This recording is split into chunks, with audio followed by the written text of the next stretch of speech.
और उनका एक छोटा सा परिवार था। उनके एक छोटे भाई थे मनमोहन, और एक चाचा जी, उनका भी नाम याद भी है, और चाची जी। हम जब पटियाला में पढ़ते थे तो हमने एक एग्जीबिशन लगाई। एग्जीबिशन में स्टॉल लिया, इंडस्ट्रियल एग्जीबिशन में। तो मनमोहन जो उनके छोटे भाई थे वो वहां पर आए उस एग्जीबिशन में सेवा करने के लिए। बहुत एक मास की एग्जीबिशन होती है, उसमें स्टॉल लिया था। तो मनमोहन जी थे, उनका वहां शरीर छोड़ दिया।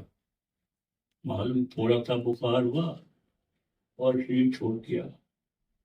तो सारी फैमिली, चाची, चाचा जी और शायद ब्रिजमन भाई भी वहां पर आए, और हमारी लौकिक माता भी वहां पर थी।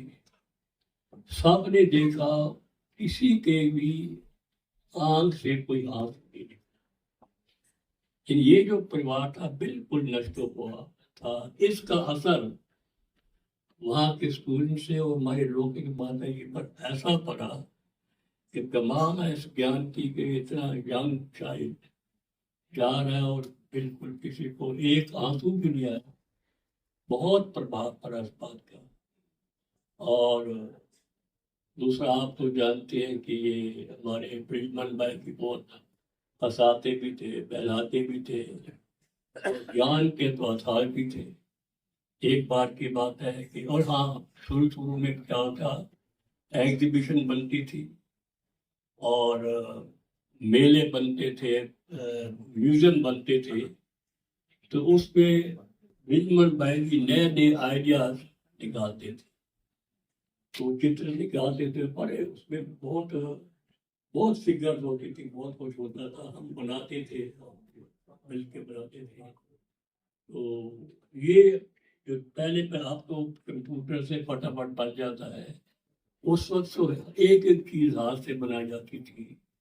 तो ब्रिजमन भाई के जो म्यूजियम बने, ये चित्र बने या मेले बने, उसमें भी इनकी बहुत मदद होती थी।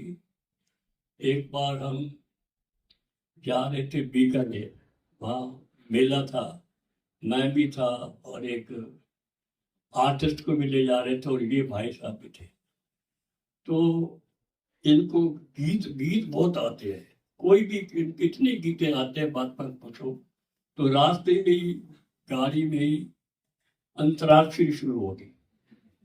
वो उसको भी गाते थे, बिल्कुल नहीं आते थे गीत। वो ये गीत बोले भाई, उसके लास्ट का अक्षर क्या है, तुम उसके मुताबिक गीत बोलो। इस प्रकार से मैं आश्चर्य करता, तो इनको गीत बड़े आते थे और वो बड़ी अंतराक्षरी करते थे। मतलब रमणीक भी थे। और बाबा का जो ज्ञान में जो होना चाहिए सिद्ध करने के लिए, वो भी उनके पास पास थे। कोई भी किसी भी को अगर कोई जान बड़ा वो साधु सन्यासी हो, ऋषि मुनि हो, कोई भी हो, सबको वो कन्विंस कर देते थे। और मैं तो समझता हूँ एक स्तंभ थे। देखा जाए तो चार भाई थे ना, हमारे जगदीश भाई, रमेश भाई, निर्वैर भाई और ये ब्रिजमन भाई। अब धीरे धीरे ये हमारे चारों अव्यक्त हो गए। परंतु इतना ईश्वरीय विश्वविद्यालय को सशक्त किया है कि वो अपने उस पर, वो सहारे पर सब आगे बढ़ रहा है। मैं समझता हूँ उन्होंने बहुत सेवा की इसमें, बाबा की बहुत सेवा की है। और ऐसे महान आत्मा को मैं बहुत बहुत दिल से श्रद्धांजलि अर्पण करता हूँ। ओम शांति।